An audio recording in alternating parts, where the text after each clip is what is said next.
If you have landed on this video and you are a shuffle dancer who never knows what to do before the beat drops, who has a really hard time working the build up, and who typically just kind of stands on the spot and like jumps around and waits for the beat to drop before you get into your shuffling, this video is for you.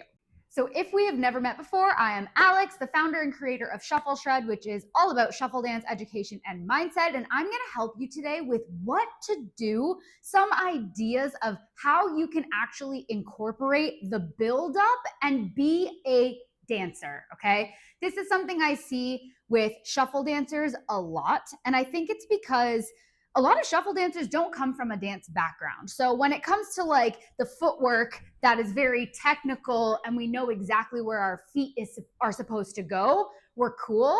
But a lot of people struggle with groove. They struggle to listen to the music before the beat actually drops and know what to do with their body. So I'm going to give you 2 suggestions today with some examples of how you can actually use the drop to your advantage and how it's also going to help you become better at musicality. So let's just jump in. If you're the type of person who literally just kind of stands there, jumps on the spot, and then you get into your shuffle dance, I want you to explore and I want you to play around. Tip number 1, you are going to pick out one specific sound that you hear continuously in the buildup, and you're gonna just play with different body parts and see how you can use those body parts to recreate that sound.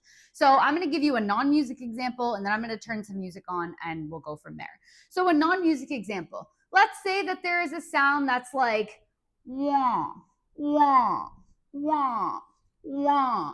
Okay, if you listen to Tech House, you probably hear those sounds all the time. I don't know why I picked that. I don't listen to Tech House. But anyways, if you hear this continuous sound happening in the buildup, what you can do is start to just play around with different body parts. So obviously we are most comfortable with our feet, so maybe you could start there. So maybe the first thing you could do is like slide it. Wah. From this point, maybe you can move your hips. Wah.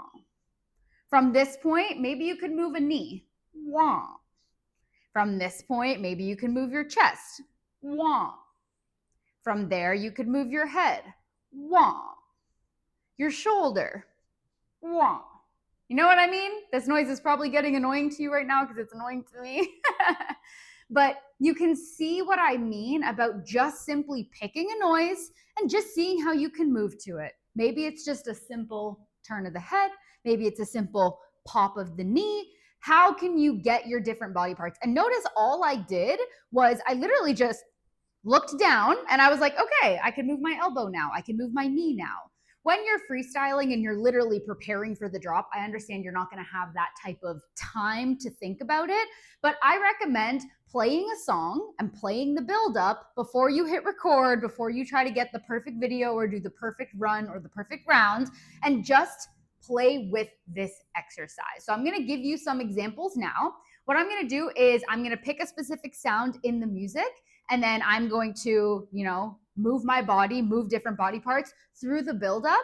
And then you're actually going to notice that I'm going to continue emphasizing that. This is where it gets a little advanced, even after the beat drops. So as soon as the beat drops and I'm like, okay, now I'm ready to start shuffling, I'm still going to use different body parts layered over my shuffling in order to bring that sound to life, even after the beat drops, even when, the heart of the music actually starts. So let's get to it. Okay, so I'm picking this kind of piano-y sound.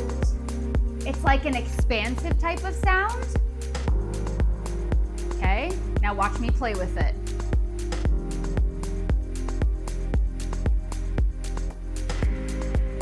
I'm gonna keep going.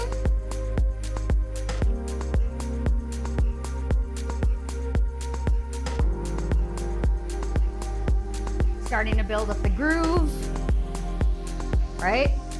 I could even do it as simple as just a knee popping, right? Just a foot. But you can hear how I'm enhancing that sound, right? Okay, so now I'm gonna do that again. I'm gonna build it up and then start shuffling. It's okay if you groove in between as well.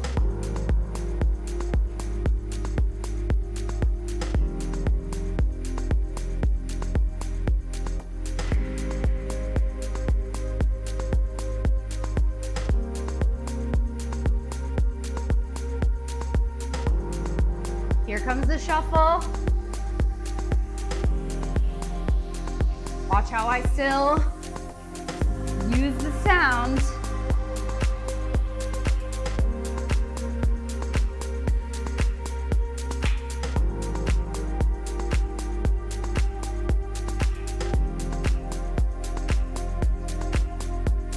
Okay, so the goal here is not to have it be perfect. The goal is also not to like fill every single beat with the movement. If you feel like you can do that and it feels right to you, go for it.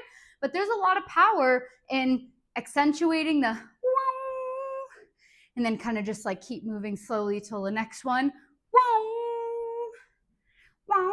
and so on and so forth. All right, give that a shot as number one. Number two, this is one of my favorite ones because it's not like a specific action step, but it's based on a feeling. So the second thing that you can do is literally ask yourself, how is this song making me feel right now? If I could put an emotion or two behind what I am hearing, how would I describe it? And then how would I move my body to portray those emotions? So with this song that we're using here today, it makes me feel sentimental. Like, I don't know if it's something about the instruments or the way that they, like the instrument holds the note, the specific one that I was accentuating in the previous example, but it makes me feel sentimental. It makes me feel kind of like hopeful, like uplifting. I feel like on top of like very gentle movements, I can picture myself like building up. I don't know why, okay?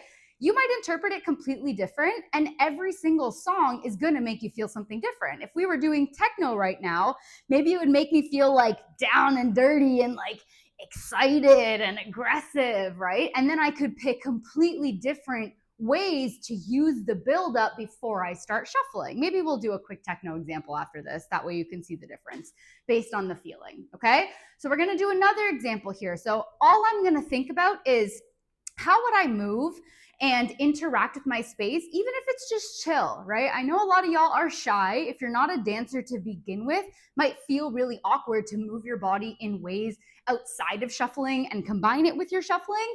So even if it just ends up being small, right?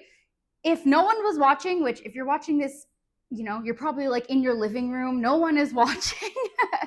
Do this exercise where no one can see at the beginning if that feels better to you. That way you can actually explore. It doesn't matter if you look silly. It doesn't matter if you feel silly, because the experimentation is so, so, so important, and it's gonna help you find and create some really cool things. Okay, so I'm gonna take a minute and just like listen. You can see how immediately my head tilts back. It's a very like open feeling. I feel sentimental. I'm gonna take my time with this. Really stretch out my movements. I feel like I wanna be big, right? Notice I'm not keeping it close. I'm really opening. And now I'm gonna get into my shuffling. And I'm gonna carry this into my shuffling. Right? Even if I'm doing just my fundamentals, my chest is tall. I'm still carrying that vibe. And this is how this can really help you with your musicality as well and your emotional connection to the music. Last example here based on strictly like emotions. So when I listen to this song, I wanted to give you another genre. It makes me feel kind of like quirky and playful, okay? So as I am, that was the build up there, but that's okay, I'll still do it. As I'm working up to the build up, I'm gonna move in more playful ways. Maybe that's in my facial expressions, right? Notice that my arms are a little bit sharper.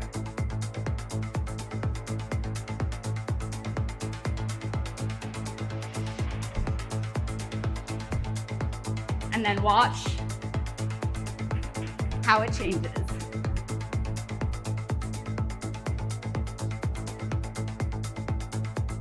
And I keep that playful mood through my foot. Okay, so to recap, we have 2 different ways just to start out that you can play with the build-up, play with the time and the music and the emotions that happen before the drop instead of just bouncing on the spot. Number 1, we have pick a specific sound and use your body to just hit that sound. It could be something flowy, it could be something sharp. There are no rules right now. Just become that sound. And then if you can, on an advanced level, or a more advanced level, I should say, once you start shuffling, you can continue accentuating that same sound, bringing the storytelling from your buildup into your actual shuffle round, which will help a lot, okay? Number 2, my favorite, tap into the emotion. When you hear the song, even if you're hearing it for the very first time, let's say you're going into a battle or something like that and you don't have time to pre-listen or you're unable to pre-listen to the song, literally just say like, how does this make me feel right now? If I just let my facial expressions run wild, what would they do? Would I be like serene and chill like the first one? Or would I be like making a stank face like the second one? Okay? Use your emotions and don't be afraid to move and express yourself in potentially weird ways because that's where the coolest shit comes out. Okay, that's all I got. Make sure that you like, subscribe, follow, all of those things. All of the information on how to work with me and learn from me further is going to be in the caption on this video, and I will see you in the next one.